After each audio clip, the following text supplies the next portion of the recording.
Welcome to another episode of The Dissection. South African business leaders have written to the leaders of the Democratic Alliance and the ANC. They've written to President Ramaphosa and John Steenhuisen, asking them, imploring them, pleading with them to settle their differences and keep the current formulation of the Government of National Unity, the grand coalition between the ANC, Democratic Alliance, and 8 other parties intact.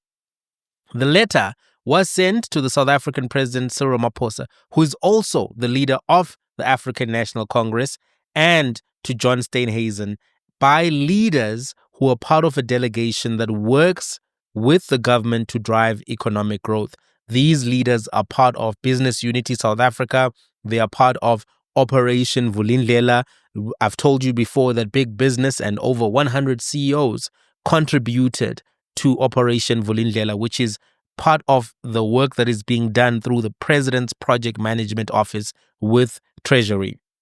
So they have a relationship, they have a line of access, they wrote to the president, and apparently what they said, and the business leaders include Adrian Gore, who's the Chief Executive Officer of Discovery, and Duncan Wanblad, who is the leader of Anglo American. And they said in the letter, according to the reports, the following: "We have a great deal to lose. A collapse of the Government of National Unity could reverse the gains we have achieved. We therefore write to you with a simple plea. Stay the course, stay in the room, hold the line, keep building, compromise." That's what they wrote, and that's what has been reported. Now, President Ramaphosa had an opportunity to respond to business as he was doing an event with the ANC, and he was speaking to the media, and he often uses these post-event media question and answers as the way that he does press conferences now. And well, it's better than nothing, but this is what he had to say to to business through the media. We have been cooperating with business as we execute our reforms because they have a role to play. Business does play a key role in the economy of our country. The private sector's participation in our economy is about 70%. So they are a major player. And as a major player, we work with them on a cooperative basis where we work together and we listen to each other's views, and we take decisions to move the country forward. But what will not happen is for any business to give orders and to dictate what should happen, because that space is the space that is occupied by people who have been elected by the people of South Africa. Business is not elected. People who are in parliament are the ones who've been elected to represent who? The views of everyone, including the views of business people in the country. So the extent to which we cooperate with business must be understood to be a process and a relationship of cooperating to take the country forward and not to dictate to one another. And that we will never allow. We are only dictated to by the people of South Africa. Finish and clear. That's all. That's where it starts and that is where it ends.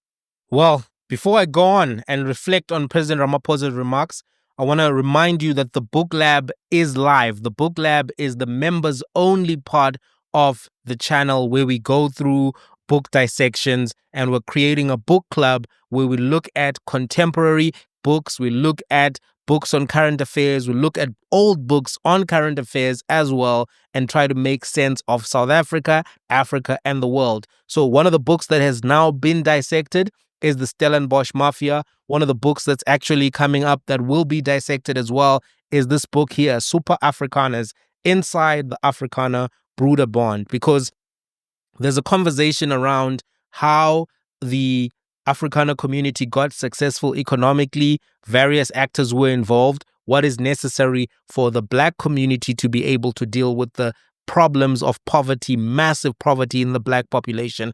And one of the under-discussed elements of the rise of Afrikaner businessmen is actually this community here, the Broederbond. They were the secret society that was the skeleton and backbone of apartheid and also Afrikaner capitalism. You need to be aware of them, how they operated. One of the books that we're going to be looking at. And it's a great book. You can get it in libraries. I think you can get it on Loot. It's not easily accessible in an exclusive book. I don't think they want people reading these books anymore, but you can get it on Loot and I think in a good library. So we're doing book dissections. We've done 3 already. More on the way. The 8th wonder on the way. Clear the way. I'm here to stay. No. That's just Jay-Z. Anyway, so Book Lab is live. You can join it on MJTV now. We need to grow our knowledge. We need to grow our information base. The way that we will prosper as Africans is with knowledge and action.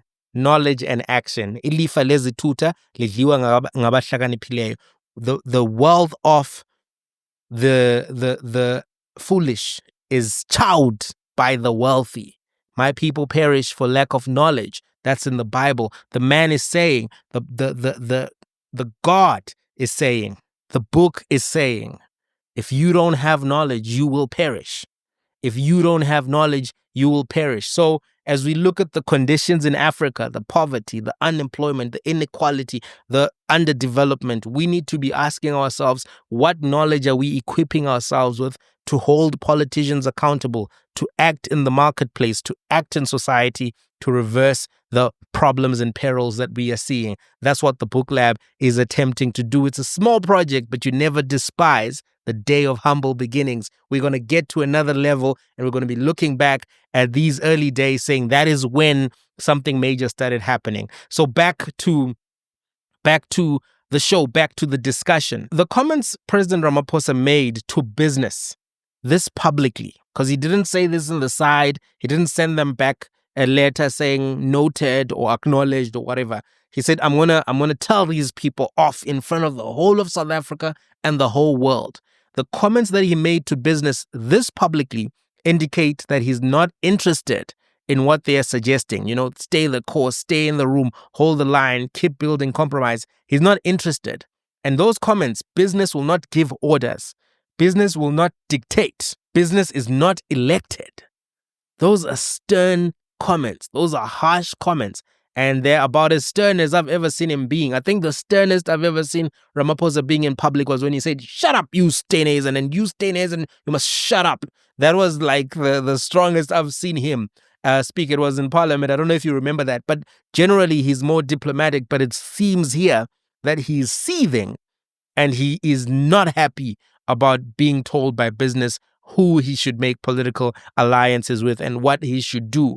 And the Democratic Alliance seems to have really irritated and annoyed President Ramaphosa to the point where he's not even interested, because big business is is an entity that has been very supportive of him. They've given 500 million to the project management office, and they've been very supportive of everything that he's been working on. So considering his relationship, considering the support he's received from business up until this point and his own involvement in the business community for decades, these comments were quite surprising and harsh from him. And I'm sure they are being discussed in the various CEO WhatsApp groups where he's not a member. And people are saying, what is happening with Cyril?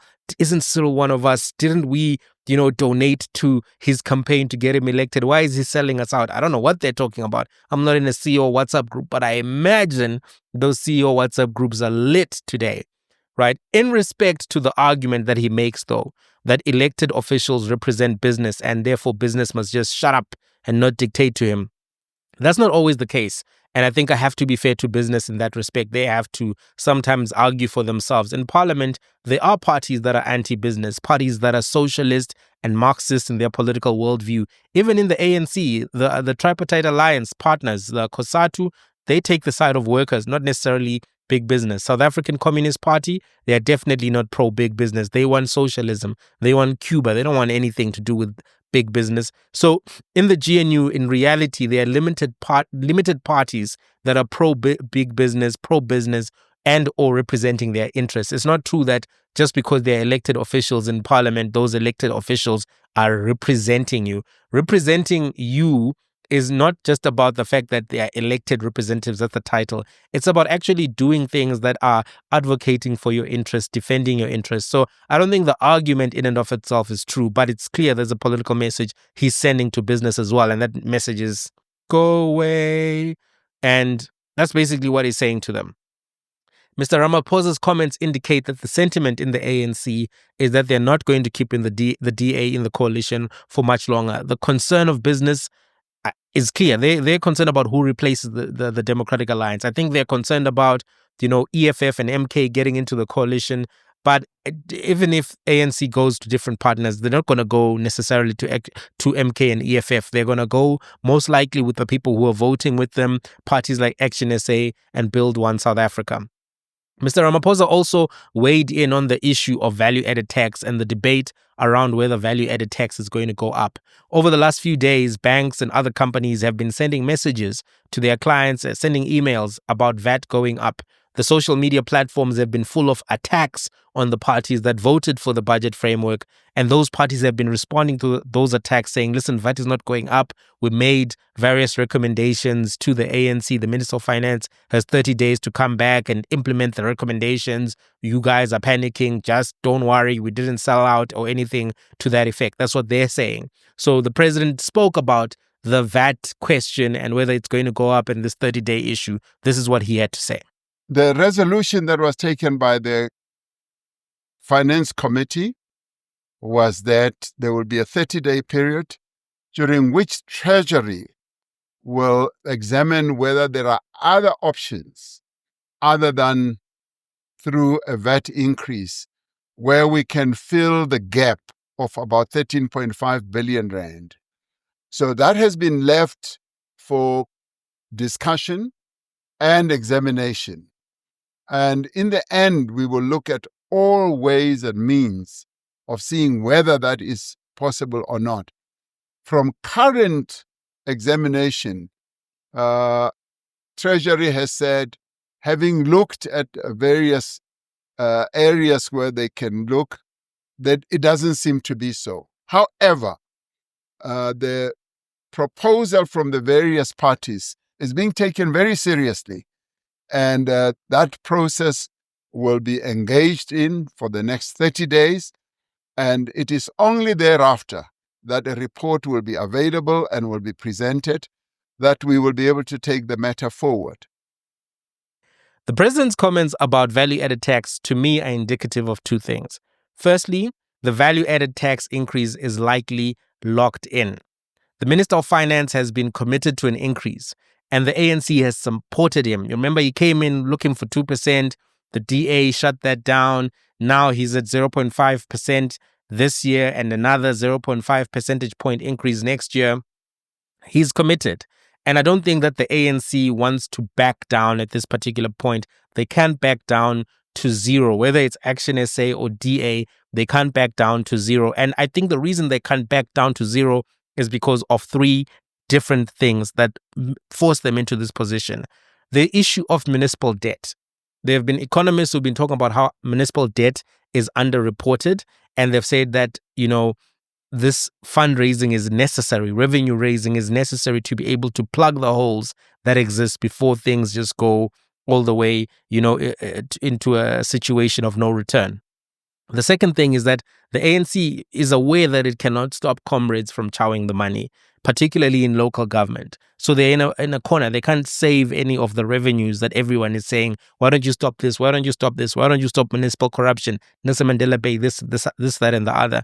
The party has too many people who are chowing money. And they know that as a reality, you can't snap your fingers and then boom, that chowing stops, right? So the other thing is that government took loans from the IMF, and these loans from the IMF come with structural adjustment programs. They put you in a straitjacket and they tell you, this is what you need to do. The IMF insists on reduction of debt to GDP ratios. They become a co-pilot to your Ministry of Finance and they tell you, bring this down to 70% in 3 years, bring this down to 60% in so many years. And we've seen the IMF actually saying that, which is one of the reasons why, South Africa was relatively able to avoid that by not taking loans from the IMF. But under Ramaphosa, they went to the IMF several times, they took money, and that money comes with constraints. So These are the things that make it likely that the VAT increase is locked in. And if you look at the president's remark, he was saying that when we will look at ways and means, but the current examination indicates that there are no alternatives. That remark in and of itself, I think, is everything you need to know about value-added tax. I think it is going up. I think it's locked in. I think everybody who is arguing to the contrary is hopeful and maybe optimistic on their side. But when you read, the direction that the ANC seems to be going, VAT is going up. The banks, the Vodacoms, MTNs of this world, they know that it's going up. They've spoken to their lawyers, they are actuarial scientists, they are accountants. Everybody is on the same page in terms of it's most likely going up. So why did he say the 30-day thing and also advance that narrative? I think he said the 30-day thing to save face of the parties like Action SA, so that they can have some wiggle room with their constituency. He can't say now that there's not going to be a change of direction and VAT will go up. Because if he said that now on the 7th or 6th of April, then what that's going to do is just make their constituents then put pressure on the parties like Action SA to say, no, guys, you can't continue with this. We're going to totally be wiped out in the next election. And we also don't support this VAT increase. And these guys are just going to, use your votes for nothing in return. So he has to play the game. He has to also say the 30-day thing, and he has to manage those relationships, because the DA relationship is in bad shape right now. So he has to manage the Action SA relationship and keep them on side, because you must be aware the ANC is not out of the woods yet with the budget. So they have to keep the relationships with the smaller parties they need outside of the GNU to vote with them on these budget issues so that they can get the other things across. So I think that's why he said it, right? And the other thing I want to say is that the budget framework vote was an important vote because it locked in the VAT issue. The VAT Act allows the minister to raise value-added tax, but he has to go through the other processes in Parliament to make sure that the VAT matter is resolved in his favor. And this is where the committee vote, the Standing Committee on Finance vote, was important. They approved without amendments the fiscal framework. The assembly vote mattered. Once the framework is voted for, the minister is in the clear on his VAT increase, and all other votes must be consistent with the framework, meaning whatever is approved later cannot reverse the hike, right? That was important. That's why all of those votes were important. But the ANC knows that there are still other votes that they need the support of the smaller parties to actually get the budget approved. The budget process is not over. Even though you've won the VAT issue in the parliament, you still need to get the other votes. You still need a majority of votes in the House to move through the next stages. And the next stage of the vote is the Division of Revenue Bill. Just to quickly go through the process in case you haven't been following how the budget approval process works as follows. After the minister presents the budget speech, which is a proposal which comes along with other documents, the first step is the adoption of the fiscal framework and revenue proposals. This happens within 16 days of the budget being tabled. This was done on the 2nd of April. The second step is you pass the Division of Revenue Bill, and this must happen within 30 days after the adoption of the fiscal framework and revenue proposals. The scheduled date for this sitting is the 6th of May, 2025, and this is 5 days after the VAT will have kicked in, right? And if VAT kicks in, which is most likely what's going to happen, this period will have maximum attention on political parties and how they voted from the perspective of the public, whose lives will become significantly more expensive come the 1st of May. So the next 30 days are going to be critical in how all of these entities, the ANC, Action SA, and whoever else speaks, Rise Mzansi, Build One South Africa, how they speak about the VAT issue and how they navigate those relationships. The third step of the process is that you process and pass the appropriation bill. This happens within four months of the start of the financial year. The financial year starts from the 1st of April, and the date for this appropriation bill vote is the 10th of June, 2025. So you can see we have the 2nd of April. That was the first stage, that vote. Then we got the 6th of May. Then we've got the 10th of June. All of these other votes need the support of these other partners. Otherwise, then the budget actually will flop and not go through. Right? So from the remarks made by the president, it looks like he's giving up on GNU version 1. He's gearing for GNU version 2. The road is long, and they'll probably look at this either after the budget is fully voted for or after the second vote, which is the Division of Revenue vote. That's what it looks like. From the smaller party perspective, there is a bit of a yellow flag, something that they must be concerned about, because business is putting pressure. DA has already said they want to stay in the coalition. So they have to also be very careful how they move in the next stage, because here's the thing. If the smaller parties vote 3 times without even getting into the cabinet, they will have supported an unpopular tax increase and will have gotten nothing in return. The DA will then take their votes in the next election, attack them for voting in favor of a VAT, stay in the GNU, stay doing some of the work which people are happy with them for doing. For instance, some people are very happy with Leon Schreiber in Home Affairs, and they will then be able to keep that support, campaign against Action SA and ANC in the local government elections. And if these smaller parties don't get those cabinet positions, they will have squandered their future votes for nothing. Because this is politics after all. There are no permanent friends, there are no permanent enemies. And the ANC is the oldest elephant in Africa when it comes to politics. So you need to really think carefully when you deal with them. What do you guys think? What do you take about the president's remarks? What do you think about the VAT increase? Where do you stand on all of these issues? Did one of your parties support the VAT increase? Where do you stand on their position? Let's have a conversation in the comments. See you there.